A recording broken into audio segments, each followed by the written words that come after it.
अंग्रेज ने जब हम पर राज किया तब इस मुल्क के सनातन खतरे में नहीं थे। मोदी जी, नेहरू जी से लेके गांधी, सुभाष चंद्र बोस, भगत सिंह, अशफाकुल्लाह, अब्दुल हमीद जैसे, मौलाना आजाद, डॉक्टर राजेंद्र बाबू, झांसी की रानी, चंद्रशेखर आजाद जैसे लोगों ने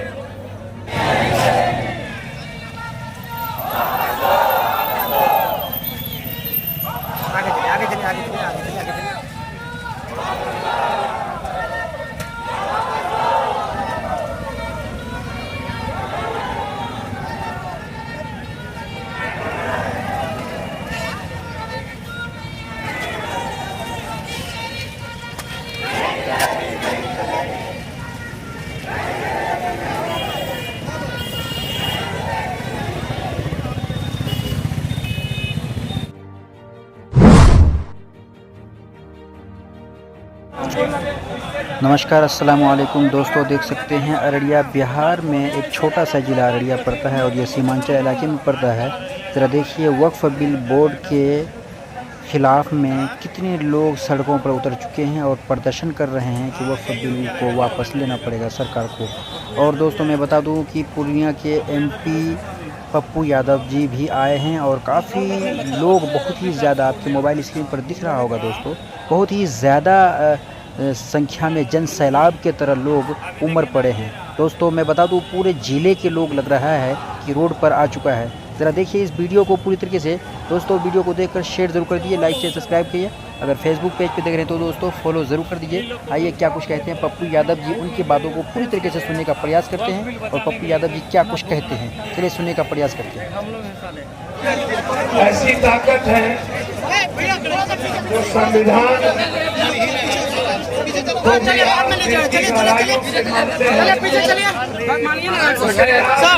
पीछे चलिए सर, बाद में ले लीजिए। चलिए चलिए, मीडिया वाला उड़ाने दीजिए। चलिए चलो चलो चलो विचार वाले लोग हैं, चाहे वो अम्बेडकरवादी हो, चाहे वो सनातनवादी हो, चाहे वो इस्लामवादी हो, चाहे वो सिखवादी हो, कोई भी ऐसा मुल्क जो खुद को अम्बेडकर को मानता हो, संविधान को सबसे ज्यादा सम्मान इस दुनिया में उसने किया जो अपने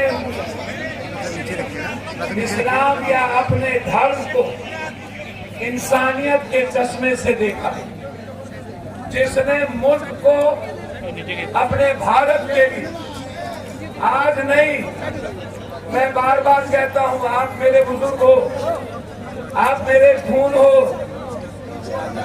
आप, मैं दुनिया का उम्मीद देखता हूँ, आप हमारे इस मुल्क के संविधान के विश्वासी ऐसी ताकत की जमात हो जो दुनिया की खिदमत करते हो। आप अलग नहीं हो, आप हमारे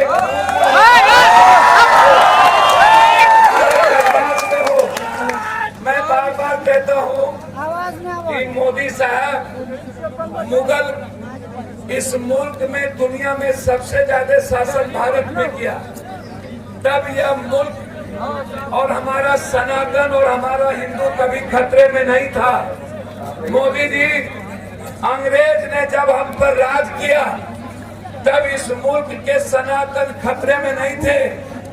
मोदी जी, नेहरू जी से लेके गांधी, सुभाष चंद्र बोस, भगत सिंह, अशफाकुल्लाह, अब्दुल हमीद जैसे, मौलाना आजाद, डॉक्टर राजेंद्र बाबू, झांसी की रानी, चंद्रशेखर आजाद जैसे लोगों ने, मनमोहन सिंह जी के समय तक जिसने इस मुल्क को बनाया और मुल्क की हिफाजत की, संविधान से चले, तब तक इस देश का सनातन और हिंदू खतरे में नहीं था।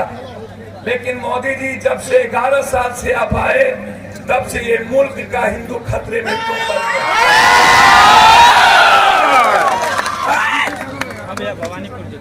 मैं, हमारे भाई, एक मिनट, मैं 2-3 बात कहना चाहता हूँ, आप समझिए। नफरत इन्हें मुसलमान से नहीं है, नफरत इन्हें इस देश के हर गरीब से, चाहे वो दलित हो, चाहे वो ST SC हो, चाहे वो EBC हो। और मैं आपको बता दूं, इस्लाम कब आए और बौद्ध धर्म कब आया, और बौद्ध धर्म आने के पीछे इस्लाम नहीं था। वह मुल्क के गरीबों पर जब जुल्म हुआ, मुल्क के इंसानियत पे जब जुल्म हुआ, मुल्क बनाने वाले मूलवासी, आदिवासी और गरीब पर जब उसकी संस्कृति पर, उसके जीने के तरीके पर, उनके जीने के अधिकार पर जब हमला हुआ, तब एक विचारधारा इस दुनिया में आई जिन्होंने शंकराचार्य से लेकर के एक ऐसी विचारधारा का खिलाफत किया जो मनुस्मृति को जिंदा रख के इस मुल्क के बनाने वाले लोगों को मिटाना चाहते थे। तब बौद्ध आए, तब इस्लाम नहीं था और इस्लाम ने कोई विरोध नहीं किया था। बौद्ध के बाद इस्लाम आए। आपका जुल्म कब बढ़ा? इस मुल्क के इंसानियत पर हमला कब हुई? इस्लाम के पहले।